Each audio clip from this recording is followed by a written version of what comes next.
"We'll proceed without you." That's what he said. 12 years, gone in 6 words. He didn't even look up when he said it. Just adjusted his tie, signed the final document, and pushed it across the table.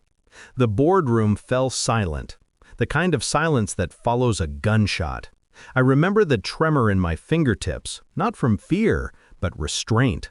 The calm before the inevitable. I stood, straightened my coat, met his eyes. "I warned you," I said. He smirked, that condescending half-curve of arrogance I used to mistake for confidence. And in the blink of an eye, dead silence covered the room. But to understand that silence, you have to go back, 12 years back. He was brilliant once, or maybe I was just blind.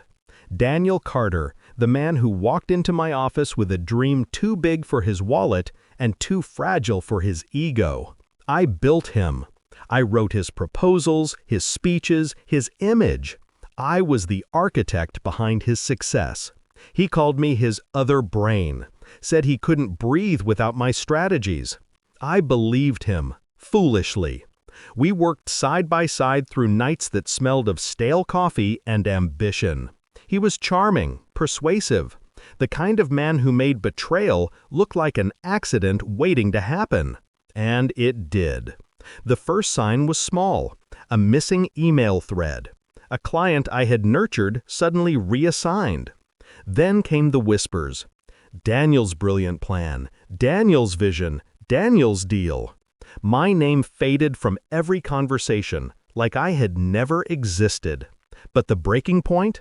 A presentation. My 12-month research, my design, my data. Presented under his name.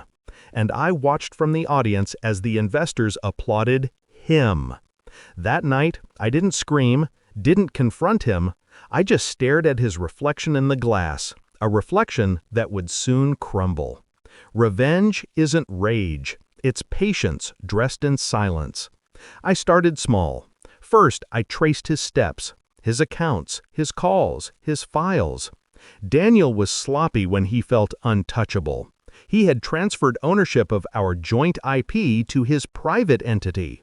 He thought he'd outsmarted me. He didn't know the patent was still pending, under my name. He didn't know I had recorded every late-night meeting, every verbal agreement, every contract revision. He didn't know I had made myself invisible on purpose. So I let him build higher. The higher he climbed, the harder he'd fall. 6 months later, the day arrived.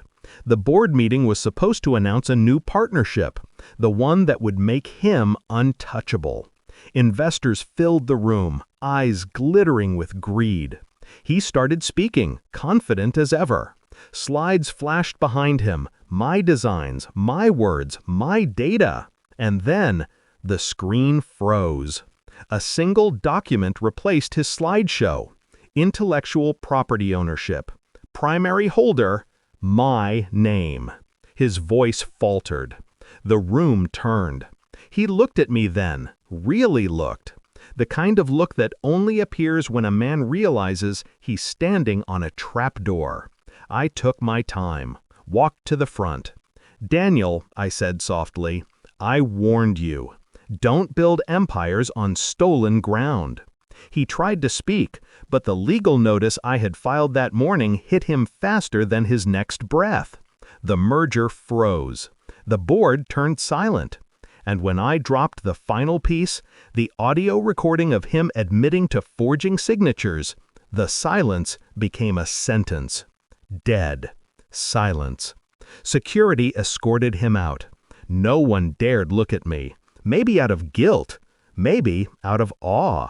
The investors stayed behind. I remember the oldest one leaning forward, voice low and deliberate. "Who are you?" I smiled. The ghost he tried to erase. It's been months now. Daniel's empire is dismantled, piece by piece, sold to pay his legal debts. He called once, from a number I didn't recognize. I didn't answer. Because revenge isn't about destruction, it's about revelation. He built his success on illusion. I simply turned on the lights. Sometimes I walk past our old office at night. The glass walls still reflect the skyline, cold, untouchable, silent. And I wonder if he ever looks out from wherever he is and realizes he didn't lose to me. He lost to the version of me he thought he could control. I warned him. And in the end, that was mercy. Because if arrogance is blindness, then my revenge was just opening his eyes.